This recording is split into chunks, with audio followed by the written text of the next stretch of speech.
Guatemala es un país lleno de montañas, de ríos, lagos, con mucha lluvia, que irónicamente sufre niveles altos de desnutrición infantil por falta de acceso al agua. Nosotros mismos como personas, la cultura que hay aquí en Guatemala es mala. Nosotros mismos somos los que contaminamos eso. Mientras tú abres el chorro de agua en tu casa, en muchas comunidades guatemaltecas esta llave ni siquiera existe, por lo que sale por ella no se puede consumir. En las aldeas no hay posibilidades de comprar un garrafón de agua pura, entonces ellos toman estas aguas. No se han dado a la tarea de hacer buenos sistemas de drenaje. Esta semana estamos en el interior de Guatemala debatiendo por qué el agua potable no llega a ciertos sectores en este país. Pongamos las cartas sobre la mesa. Un 90% del agua en Guatemala está contaminado. Ese es otro de los problemas y las causas de la desnutrición. El agua debería ser un bien público, pero en la realidad no lo es. Porque la gente está comprando el agua de fuentes que no son, digamos, estables. Hoy quieres traer agua del agua de Matitlán. Es agua impura, contaminada.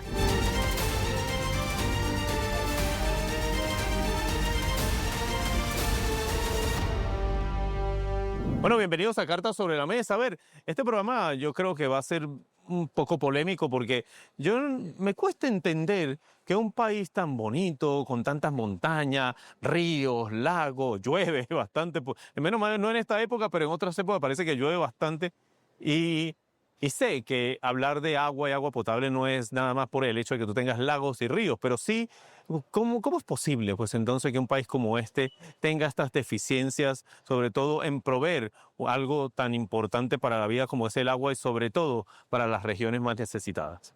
Bueno, lo que tenemos hoy en Guatemala es un problema estructural histórico, ¿no? Que tiene que ver con la exclusión histórica de las grandes desigualdades históricas del país, que lejos de solucionar, pues se van profundizando, ¿no? Entonces, nuestro país enfrenta problemas serios y lamentablemente la desnutrición es uno de los problemas, digamos, que en términos estadísticos afectan a la población. Yo tengo aquí que es probablemente la tasa de desnutrición más alta de América Latina y una de las más altas del mundo, comparable incluso con regiones que siempre históricamente han sufrido este problema, como sobre países del África, etcétera, etcétera. Así es, efectivamente. Nosotros lo hemos considerado como un genocidio silencioso, porque toda esa población con desnutrición no tiene el futuro que se necesita. Y eso limita el futuro de este país. Entonces, por eso lo vemos como un problema estructural que tiene que ver con el despojo, el sometimiento histórico de nuestros pueblos y, por supuesto, la exclusión, ¿verdad? Entonces, yo creo que yo debo partir desde ahí, que este problema es un problema mayor que requiere también, digamos, esfuerzos mayores. ¿Pero qué está pasando con el agua aquí en este país? O sea, bueno, hablando por ejemplo, con gente, obviamente aquí en la ciudad de Guatemala, la mayoría no tenía problemas de agua. Parece ser un problema más exclusivo de las regiones del interior del país. Bueno, varias cosas. El suministro de agua de la ciudad de Guatemala es frágil. Depende de un par de fuentes, Ojo de Agua y Xayapixcayá, y con equipos viejos que si se va la luz en Ojo de Agua, se queda la ciudad sin agua un buen periodo y Xayapixcayá, su tubería también está muy dañada. Y entonces mucha gente ha optado por hacer pozos, lo cual es una solución temporal.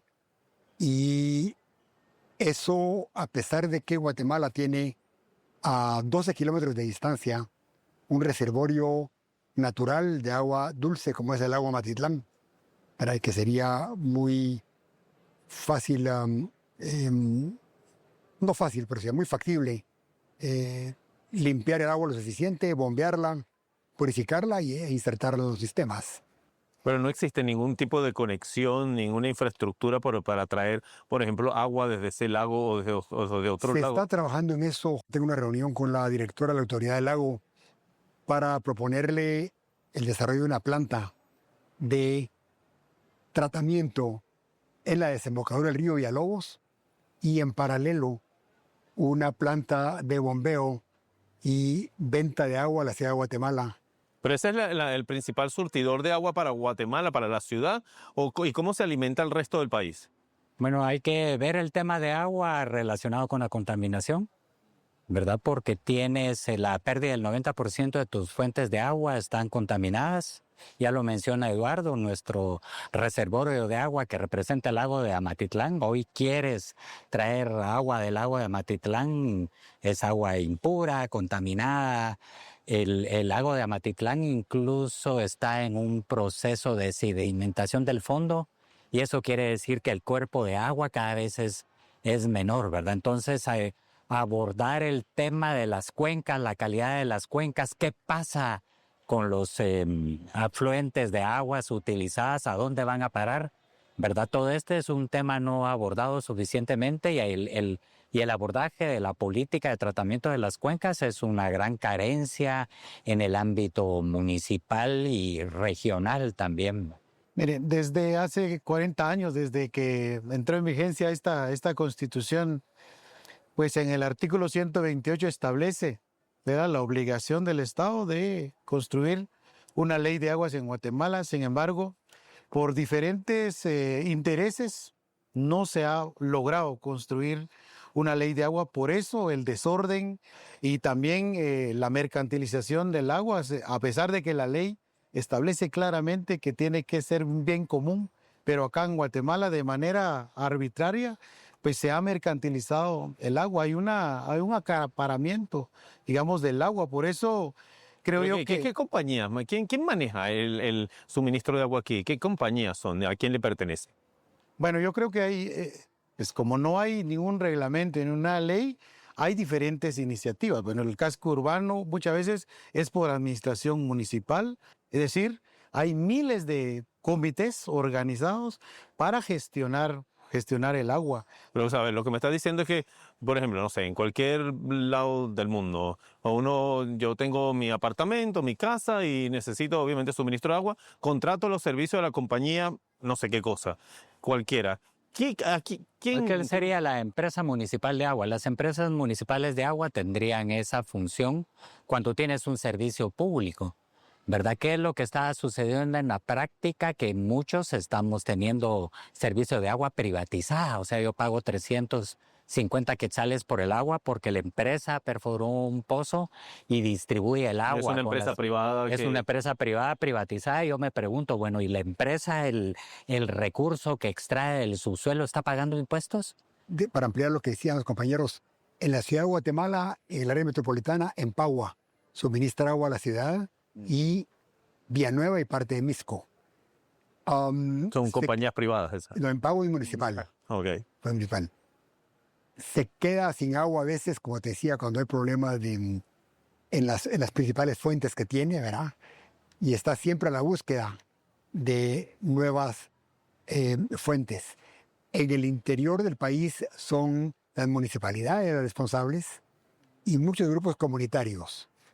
Y lo que decía Francisco es muy cierto, que el agua debería ser un bien público, pero en la realidad no lo es, porque la gente está comprando el agua de fuentes que no son, digamos, estables, sistemáticas, permanentes. Bueno, y que no son los propietarios del agua tampoco, ¿no? Por ahí empieza el punto. Ninguna de estas compañías es dueña del agua. Imagino que en la Constitución dirá que este recurso natural le pertenece, pues... Es un bien público. Claro, es un bien público. Entonces, nosotros hicimos un estudio hace unos meses, o como un año, con la AMSA, y estimamos que el guatemalteco de la zona urbana gasta 142 quetzales al mes en agua, incluyendo lo que le paga la municipalidad, que son 30 pesos por cada 9 días, ¿verdad? Más todo lo que compra en toneles y pipas. Y a ver, el impacto que supuestamente también he escuchado tiene, sobre todo en las comunidades del interior, indígenas más que nada, es también proveniente de la minería, de la agroindustria. ¿Qué me puedes contar? No, exactamente. Entonces, bueno, como no hay una institucionalidad del agua en el país, entonces cada quien hace lo que se le da la gana. Entonces el que tiene más poder económico y más poder político, pues se acapara. Y uno de los grandes problemas acá es especialmente lo que está pasando con el modelo extractivista, las industrias. Hay empresas que prácticamente desvían ríos de manera ilegal, desvían los cursos de los ríos y dejan a comunidades sin agua. Y hay monocultivos como la palma aceitera, por ejemplo, pues que están contaminando, están tirando todos los desechos sólidos tóxicos, digamos, a los grandes ríos en el país. Lagos. Y, por supuesto, la minería y todo lo demás. ¿Dónde está pasando eso puntualmente en algún caso específico? Bueno, el río La Pasión es un ejemplo concreto de impunidad ambiental. Ahí hubo un ecocidio. ¿Eso muy dónde claro. está? En el norte del país. En el Petén, Petén. el lago de Izabal, en el Estor. Y el desvío de ríos. Han habido denuncias históricas acá en la costa sur, ¿verdad? Se habla de la mercantilización del agua, pero bueno, esto también es un poco contradictorio, ¿no? Porque a todas estas empresas quieren, no sé, sacarle provecho mercantil a suministro de agua y al final tampoco lo están haciendo. Tampoco es que me están diciendo que estas compañías han llenado a todo el país de redes de comunicación y de suministro y que están haciendo mucho dinero de eso. Es que al final tampoco es que están haciendo su trabajo de manera eficiente. Interesante lo que decís. Por ejemplo, esta comunidad del Edén, que se quedó sin pozo y sin agua, están bombeando agua de Amatitlán ahora para los servicios sanitarios y están comprando el agua en toneles y tambos. Entonces tenemos con un compañero la idea de hacerles el pozo, ¿verdad? Instalarles medidores prepago y venderles agua durante un periodo a recuperar la inversión y entregarse a la comunidad y que sigan ellos por su cuenta, ¿verdad? Es decir, sí hay iniciativas privadas que están surgiendo en varios puntos del país. Y esperamos que esta ley esté pronto para que ninguno abuse. ¿No? El gran interés es que no haya regulación, porque si no hay regulación no tengo pago. Claro. ¿Verdad? Tú te pones a pensar, un litro de cerveza tendrá un 98% de agua, cuesta 20 quetzales, y de esos 20 quetzales pagas el IVA, pero la materia prima con la que hiciste la cerveza le reporta al Estado cero. ¿Verdad? Entonces, ese es el gran negocio, la no regulación, ¿verdad? Sí, claro, y esto es un problema ya político al final. No, y como está pasando en otros países, acá también, ¿verdad? Los sistemas o los servicios de agua potable, pues también no solo son escasos, sino también pues hay mal servicio. Hay lugares donde el agua no llega. Solo llega una vez o 2 veces a la semana.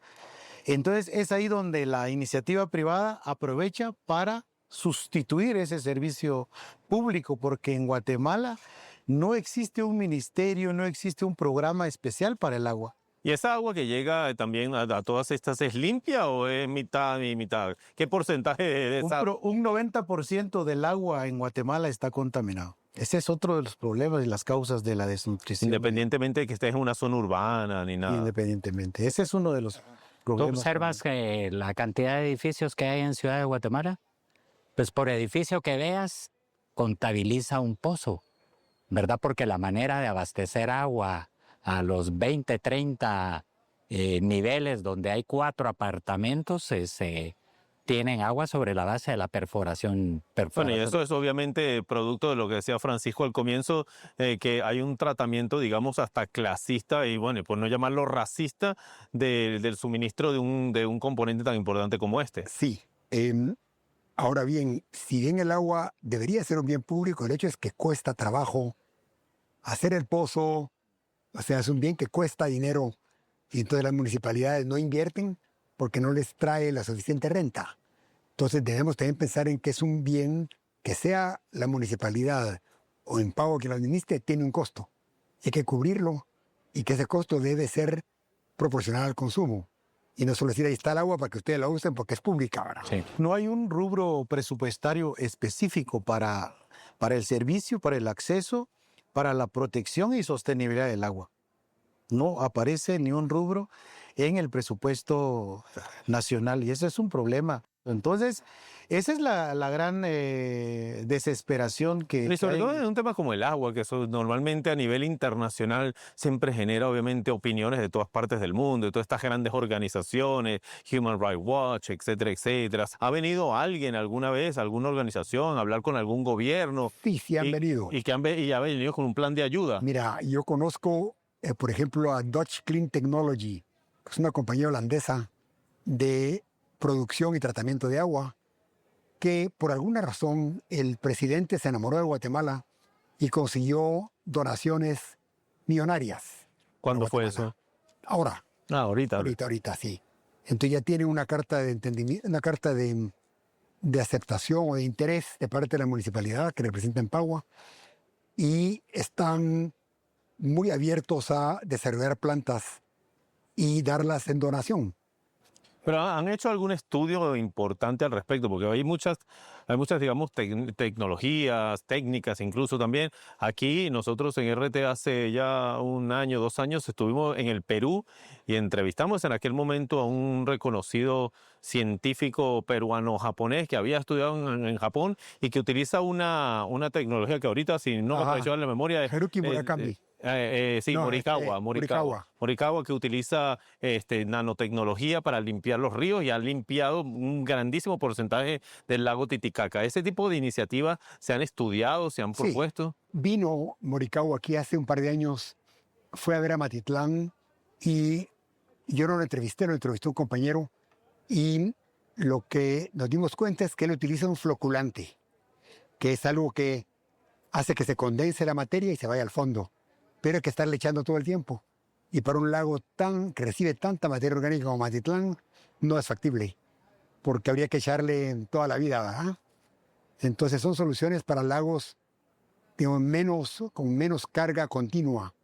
La Titicaca recibe poca carga, ¿verdad? Comparado con la Interesante Matitlán. tomar en cuenta que el sedimento que hay en el fondo del lago es abono, ¿verdad?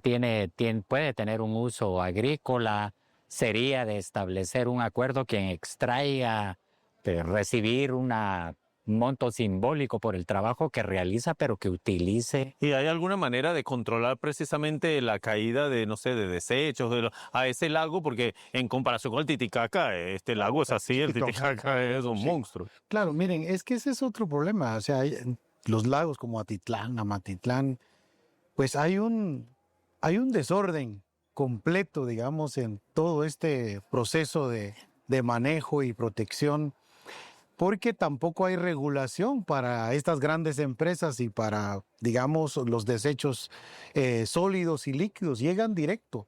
No hay plantas de tratamiento. Entonces, para solucionar eso, primero hay que evitar, digamos, que lleguen, digamos, a los lagos y a los ríos estos sedimentos, pero no se ha tocado el problema, ¿verdad? Han habido, digamos, algunos esfuerzos.